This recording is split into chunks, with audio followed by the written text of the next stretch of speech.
رسول اللہ کہتے ہیں کہ ہر نبی نے، اللہ نے ہر نبی کو ایک دعا دی کہ یہ کنفرم قبول ہوگی، اور ہر نبی نے وہ دعا دنیا کی زندگی میں یوز کر لی. حضرت موسیٰ نے بھی، حضرت نوح نے بھی، حضرت عیسیٰ نے بھی، اور تمام انبیاء نے، حضرت ابراہیم نے بھی. اور کہتے ہیں کہ صرف میں نے وہ دعا آخرت کے لیے رکھی ہے، اور وہ یہ کہ میری امتیوں کو اللہ معاف کر دے. یہ دعا، یعنی دس از دی کنسرن آف رسول اللہ صلی اللہ علیہ وسلم کہ میں نے وہ سیو کیا ہوا ہے آخرت کے لیے، وہ اسپیشل دعا کہ انشاءاللہ مجھے امید ہے کہ اللہ تعالیٰ جو ہے میرے امتیوں کو معاف کرے گا. اور واحد رسول اللہ وہ نبی ہیں جو اس وقت امتی امتی کہہ رہے ہوں گے.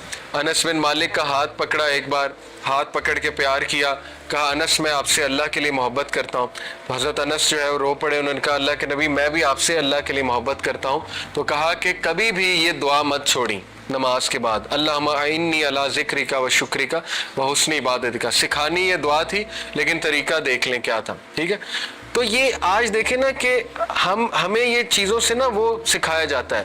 ہمارے مردوں کو نا ہمارے کلچر میں سکھایا جاتا ہے کہ مرد ہوتے ہیں رف اینڈ ٹف، نہ مرد روتا ہے، نہ مرد کوئی ایموشن شو کرتا ہے، نہ مرد اسمائل کرتا ہے. یعنی وہی چیز آ رہی ہے نا، پھر وہی وائفز کے سامنے چودھری بن کے بیٹھے ہوئے. رسول اللہ صلی اللہ علیہ وسلم تو جو ہے وہ حضرت عائشہ سے مذاق کرتے تھے، نوالا کھلاتے تھے، خود منہ جو ہے وہ ان کو اپنے ہاتھ سے نوالا کھلاتے تھے. تو مکس اپ ہوتے تھے، ریس لگاتے تھے حضرت عائشہ صدیقہ کے ساتھ.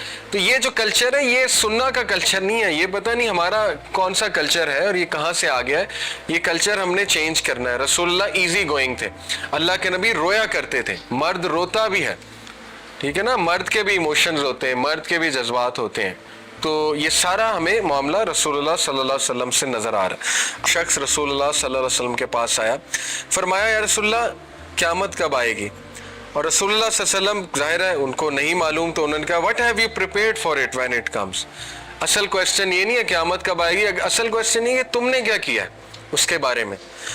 اس نے کہا، کچھ دیر سائلنٹ تھا، اس کے بعد کہا I really don't have that much salah, fasting اور صدقہ, but I have a genuine love for Allah and His Messenger. سبحان اللہ. اس نے، وہ شخص بھی کتنا عقل مند تھا، اس نے کہا زیادہ تو نہیں کیا لیکن یہ کہ مجھے اللہ رسول سے محبت ہے. تو اللہ کے نبی صلی اللہ علیہ وسلم نے کہا the man will be with whom he loves. جو کسی سے محبت کرتا ہے قیامت والے دن اسی کے ساتھ ہو. اور انس بن مالک کہتے ہیں کہ اس حدیث نے، اس بات نے ہمارے چہروں پہ جو ہے وہ خوشی کی لہر دوڑا دی، اور اس بات نے ہمارے چہروں کو ہمارے چہرے کھل اٹھے کہ ہم انشاءاللہ رسول اللہ صلی اللہ علیہ وسلم کے ساتھ ہوں. وہ کہتے تھے کہ ہم پریشان ہوتے تھے کہ پتہ نہیں ہم ہوں گے کہ نہیں ہوں گے، لیکن جب اللہ کے نبی نے کہا کہ جس سے تم محبت کرتے ہو تم اسی کے ساتھ ہوگے. تو یہ ہم نے کچھ qualities, generosity, concern for people, اس میں الٹروئزم بھی ہے. الٹروئزم ہے کہ لوگوں کا فکر زیادہ کرنا، ٹھیک ہے نا، یس اپنی بھی کرنا. ویسٹ کی طرف جائیں گے تو اس میں سیلف لو زیادہ ملے گا، کیونکہ ان کے ایتھکس ہیں انڈیویجولسٹک، ٹھیک ہے نا، ان کی سوسائٹی انڈیویجولزم پر مبنی ہے. یہ تقابلی جائزہ بہت بہت ضروری ہے. اس کا یہ مطلب نہیں ہم ویسٹ کو ڈیگریڈ کر رہے ہیں، لیکن ریالٹی از ریالٹی. جو تقابلی جائزہ ہے وہی ہے، وہ ہے انڈیویجولسٹک اور انڈیویجولزم کے قائل، ہم ہیں کولیکٹیوزم کے قائل اور الٹروئزم کے قائل. ٹھیک ہے، یہ بہت بنیادی فرق ہے اسلام اور ویسٹرن جو معاشرہ ہے. یہاں تک ہم کولیکٹیوزم کے قائل ہیں کہ اللہ کے نبی صلی اللہ علیہ وسلم نے کہا کہ جبرائیل میرے پاس آئے اور نیبرز کے حقوق بیان کرتے گئے یہاں تک کہ مجھے لگا کہ شاید انہیریٹنس میں بھی شیئر مل جائے نیبرز کو. یہ ہے اسلام کا کولیکٹیوزم. ٹھیک ہے، تو اس کو ہمیشہ آپ یاد رکھیں. اسی لیے کبھی بھی آپ گورے کو آئیڈیل بنا کے نہیں جو ہے وہ پرفیکٹ وہ مورل سیکھ سکتے، کیونکہ وہ پیداوار جو ہے ان مورلز کی ہے جو کیپٹلزم بیسڈ ہے. ٹھیک ہے، ان میں بہت اچھے انسان ہوتے ہیں، اس کا کوئی انکار نہیں ہے. ان میں بہت جینون، بہت کنسرننگ، کیونکہ وہ بھی ابن آدم ہے نا، حضرت آدم کی اولاد ہے. لیکن انفارچونیٹلی جو انہیں سویلائزیشن ملی، جو انہیں پورا میکنزم ملا ہے، وہ کوسوں دور ہے اس چیز سے جو نبی صلی اللہ علیہ وسلم کی تعلیمات ہے. ٹھیک ہے، یہ آپ یاد رکھیں. تو جنروسٹی ہم نے دیکھی، ہم نے نبی صلی اللہ علیہ وسلم کی سیلف لیسنس دیکھی، ان کا ہیومر دیکھا، ہم نے نبی صلی اللہ علیہ وسلم کی ہیوملٹی دیکھی، اپنی ٹیم کے ساتھ مکس اپ ہونا، شیئرنگ کرنا، لوگوں کے لیول پہ آ جانا، لوگوں کے ان سے لیول پہ آ کے بات کرنا، اپنے صحابیوں کو گلے لگا لینا. ٹھیک ہے نا.